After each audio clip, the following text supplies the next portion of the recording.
Olá, seja muito bem-vindo ao canal João Paulo Fonseca. Eu sou o pastor João Paulo Fonseca e estamos juntos para mais um vídeo. E hoje eu quero dar uma dica para vocês de leitura e também mostrar um pouquinho como funciona a minha leitura, os meus estudos da Palavra de Deus.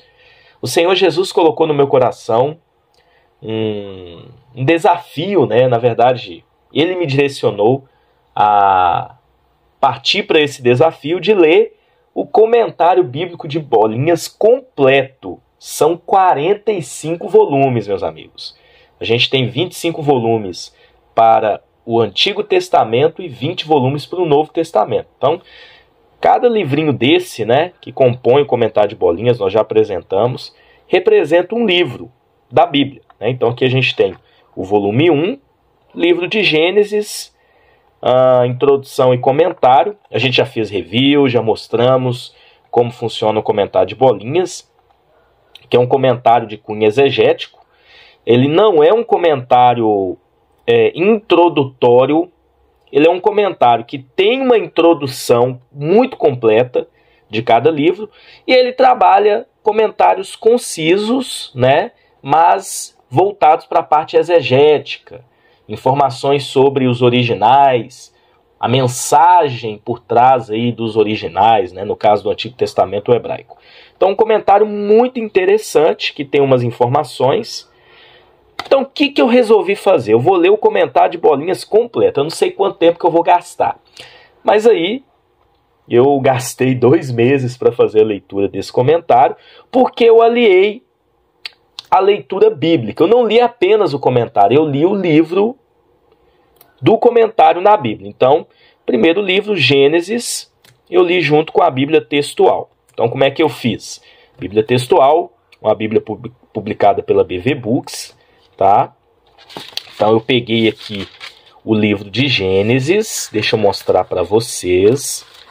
Livro de Gênesis, uma Bíblia que trabalha aí a tradução dos manuscritos mais antigos, tanto do Antigo como do Novo Testamento. Está aqui o livro de Gênesis. Então, eu li todo o livro de Gênesis nessa Bíblia. E aí, por exemplo, eu lia o capítulo 1. Finaliza aqui, já entra no capítulo 2. E depois eu ia no comentário de Bolinhas e fazia a leitura do capítulo de número 1 aqui no comentário, né? Vou dar um exemplo para vocês como funciona, né? Aqui a gente tem o comentário de Bolinhas, ele é bem simples, né? A gente tem aqui o livro, introdução e comentário, o autor do comentário, lembrando que são vários autores, aqui é o Derek Kidner, né? Número do volume, volume 1, série Cultura Bíblica, é o nome do comentário, comentário série Cultura Bíblica, editora Vida Nova. Aqui a gente tem... Eu coloquei uma informação, né? O autor, ele é anglicano. Então muita gente me pergunta, é calvinista, é arminiano.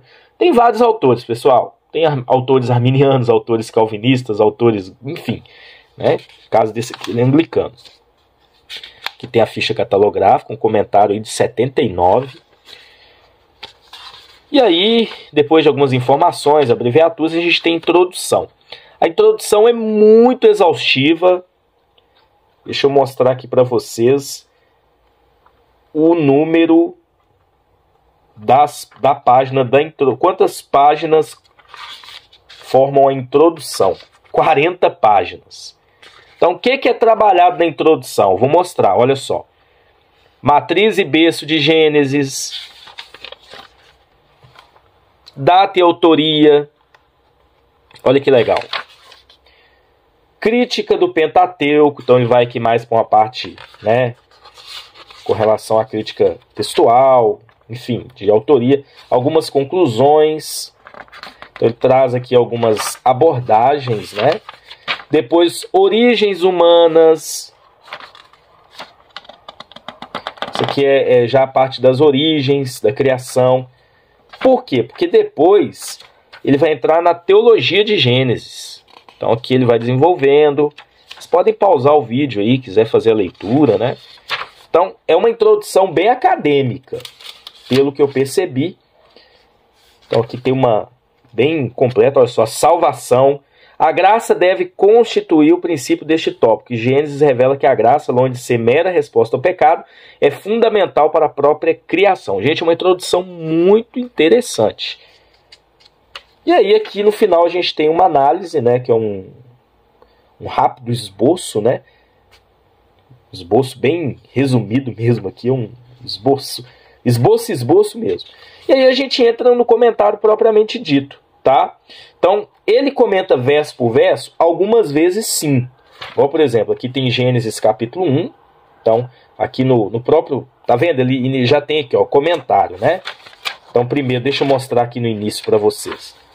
A gente tem a informação que aqui é a introdução, e quando entra no comentário, a gente tem a informação que é o comentário.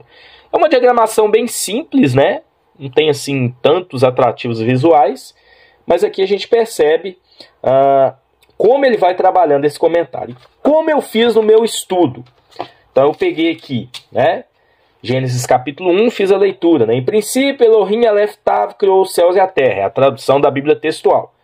Porém, a terra se há precipitado em caos e vazio, e houve treva sobre a face do abismo, aquoso, o espírito de Elohim pairava sobre a face das águas.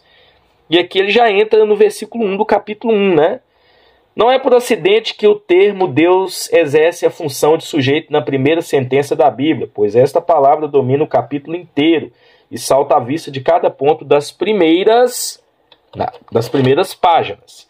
Então é empregada umas 35 vezes em outros tantos versículos da narrativa. A passagem é uma verdade do livro, fala dele antes de mais nada, né? A expressão inicial no princípio, né, é mais que uma simples indicação de tempo. As variações sobre o tema em Isaías 40 mostram que o princípio está impregnado do fim, que o processo todo é presente para Deus, né? E aí vai explicando. Aqui tem, né, a questão. Aí é interessante porque ele traz uma breve exposição para ir na exegese. Então já vai para a parte do criou, né? Que aqui ele estava começando pelo princípio. Então, Deus não falhou. Pode-se determinar o melhor sentido de criou, bará, com base no Velho Testamento. Os verbos lhes são associados principalmente em fazer e formar.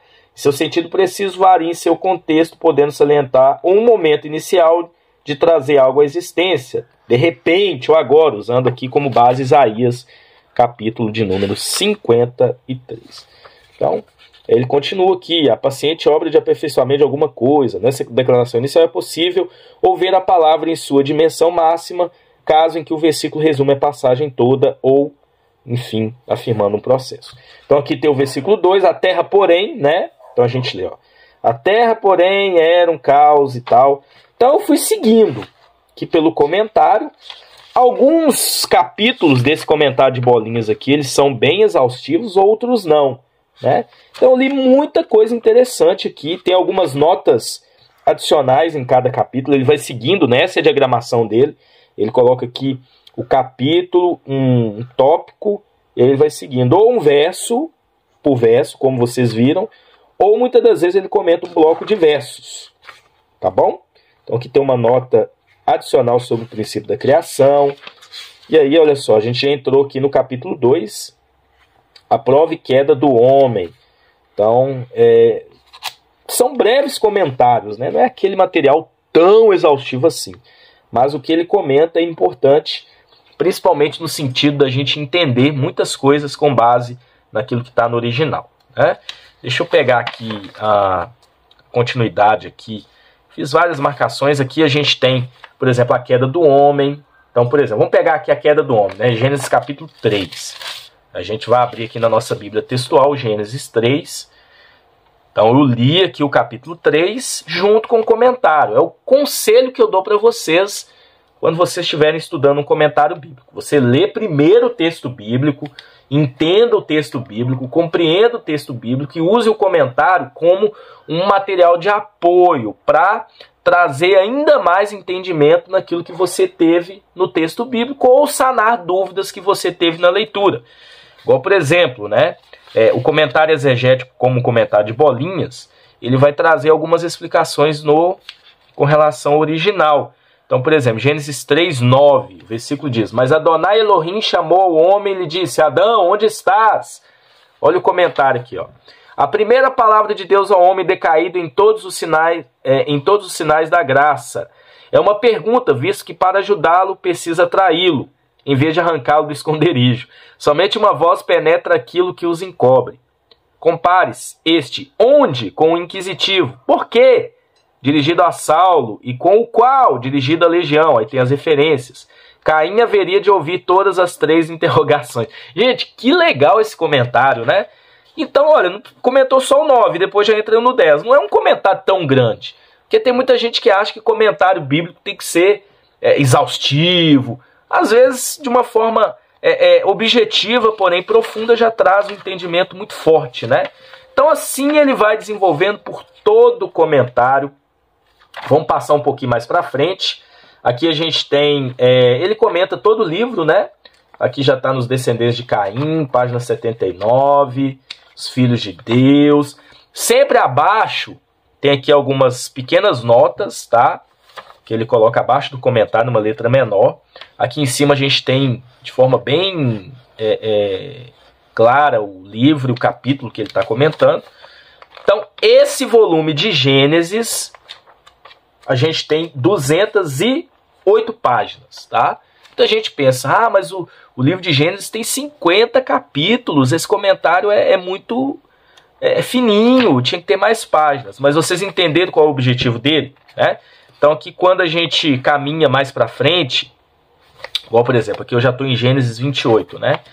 Ele comenta um bloco de versículos. Então do 1 ao 9 ele faz um comentário, olha só, ele comenta até verso por verso aqui. Porém, ele pula alguns versos que ele faz um comentário geral. Sonho, o voto de Jacó. Então, olha só. Aqui tem Gênesis 29, do 1 ao 30. Ele comenta um bloco, tá vendo? Ó, do 1 ao 14. Está bem negrito aqui. E o mais interessante, né? Aquela passagem de Labão e Jacó e as filhas de Labão. Em Labão, Jacó encontrou o seu competidor e o seu meio de disciplina. 20 anos. Capítulo 31 ao 41, de penoso labor e atritos haveriam de domar o seu caráter. O leitor pode refletir que, presumivelmente, Jacó não é a única pessoa necessitada de um Labão na vida. Então, é exegético, mas também traz aplicações, né? Muito interessante também, né? Ele vai desenvolvendo com base naquilo que o texto diz. Então, gente, eu fiz muitas marcações, foi um estudo muito agradável. Então aqui, por exemplo, né, a gente já está aqui no capítulo 31. A construção hebraica, ao menos que lhe falte algumas palavras, como a LXX, essas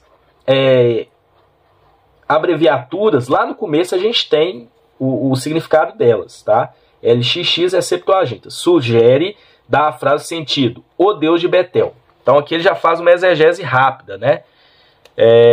Aqui outra exegese do versículo 19. Roubar os terafins, na tradução seria imagens ou ídolos do lar. Raquel pode ter tido um motivo religioso, em parte, mas o fato de que possuí-los poderiam fortalecer a reivindicação da herança, como revelam as lâminas de Nuse. Isso aqui é uma referência de um escrito extra-bíblico. Dá-nos o mais provável indício do seu ato, né? Então aquela passagem lá, quando Jacó saiu da casa de Labão e Raquel surrupiou seus ídolos do lar, os ídolos do seu pai.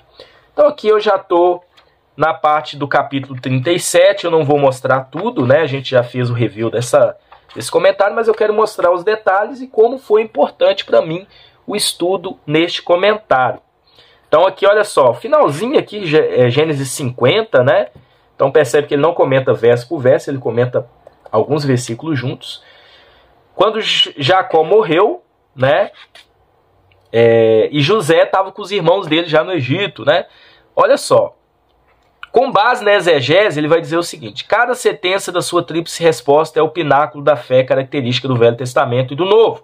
Deixar com Deus todo o acerto dos erros alheios. Então aqui várias passagens do Novo Testamento. Ver a providência divina na ruindade do homem, que tem uma outra referência bíblica. E pagar o mal não somente com perdão, mas também com a demonstração prática de afeto. São atitudes que antecipam o adjetivo que qualifica alguém como cristão, e mesmo como semelhante a Cristo. Então tem muita coisa boa assim nesse comentário. E aí finaliza, olha só. As palavras de José, pouco antes de morrer, resumiu a esperança sobre a qual o Velho Testamento e, na verdade, o Novo cairiam em expectante silêncio. Certamente Deus vos visitará. Então, muito bacana o estudo que eu fiz, me ajudou muito na compreensão de algumas coisas do livro de Gênesis. Então, eu fiz a leitura completa de Gênesis aqui na Bíblia textual, né? Olha qual que é o último versículo aqui de Gênesis na Bíblia textual, para a gente encerrar. E José fez jurar aos filhos de Israel, dizendo: Elohim certamente vos visitará, e farei subir os seus ossos daqui. E morreu José à idade de 110 anos, embalsamado, e foi posto no ataúde no Egito. E aí já entra o livro de Êxodo, né? E aí, como eu disse para vocês, o comentário finaliza com essa frase: certamente Deus vos visitará. Então fiz a leitura completa, fiz a leitura da Bíblia textual, livro de Gênesis completo, junto com o comentário bíblico, introdução e comentário, série Cultura Bíblica de Gênesis, da editora Vida Nova. Então vou deixar na descrição o link dos dois materiais e já vou dar início à leitura do comentário bíblico de Êxodo, de bolinhas, e vou selecionar uma Bíblia de estudo aqui, ainda eu não sei qual, mas também vou estar mostrando o que de bom esse estudo me trouxe, assim como eu fiz aqui com vocês. Que Deus abençoe, até um próximo vídeo, se Deus assim permitir.